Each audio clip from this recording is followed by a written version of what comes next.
bloody messes with the police squad. Hello everyone, my name is Ryan Cameron with my brief thoughts on The Naked Gun 2025 style. This was directed by Akiva Schaffer, who had directed movies like Popstar, Never Stop, Never Stopping. Side note, if you've never seen that movie, watch it. It's very good indeed. And it starred Liam Neeson, Pamela Anderson, and Paul Walter Hauser. And this is the legacy sequel to The Naked Gun from the Files of the Police Squad. I have reviewed all of the previous Naked Gun movies, link in the eye in the right-hand corner.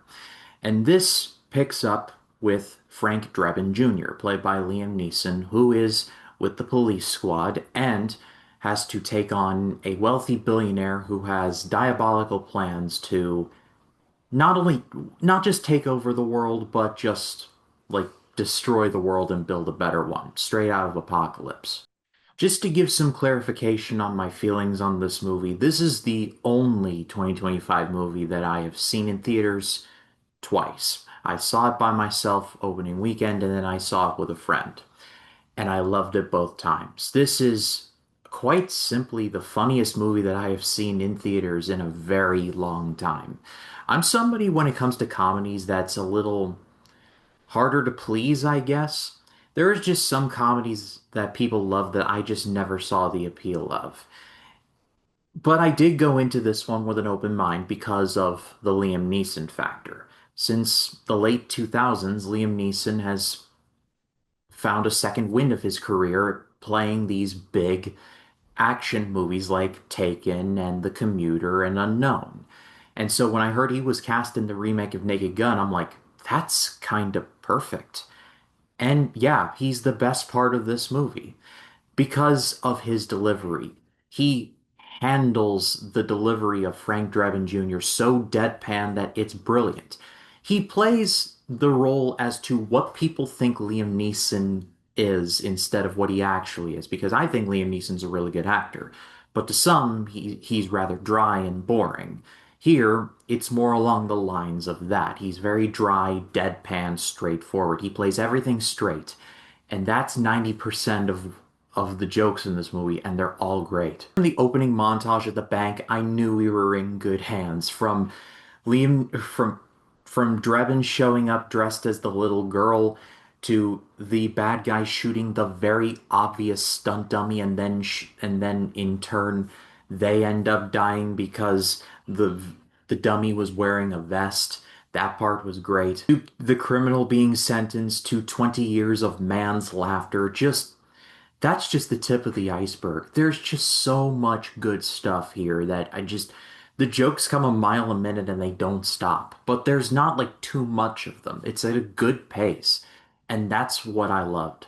Similar to Liam Neeson, Pamela Anderson does the same thing. Everyone plays their roles like how you would supposed to be in a Naked Gun movie. And I loved that. I loved the spirit of that so much. Even Danny Houston plays his role to a great degree, and Danny Houston does a great job in most villain roles, and here he just does so well playing the over-the-top, like, villain version. I'm gonna close my closet now. Even though this is a Naked Gun movie, there's a lot of the Lonely Island here. There's just some silly stuff, but it just all works, like the threesome with the snowman, and the big dramatic monologue being done by Drebin only to be replaced by Dave Bautista. Just, there's so much to love here. Like, it's getting an amazing grade. It's one of the funniest movies I've seen in quite some time. It's one of the funniest comedies that I've seen in a while. And I've been hearing like rustlings of the parody genre coming back, and I hope that it does, because quite simply, there's a lot of material that you can work with movie-wise with a fresh round of parodies. Like I hear Marlon Wayans is doing Scary Movie 6. I mean, with the current slate of for guys like A24 and Neon, like you could do like several scary movies just based off of them alone. But this is a more than worthy entry into the Naked Gun franchise, and really there has not been a bad one in this series. I mean, 3 is the weakest one, but I still thought the Untouchables parody in that movie was really funny. So every Naked Gun movie has at least one great running joke or series of jokes. And I admire the consistency of that. All I can say is that I hope for a Naked Gun 25 and 3/4 or something. It needs a sequel. But I pass it off to all of you. What did you think of the Naked Gun, the Neeson version? Let me know in the comments. I would love to read what you have to say. My name is Ryan Cam, and I'll see you in the next one.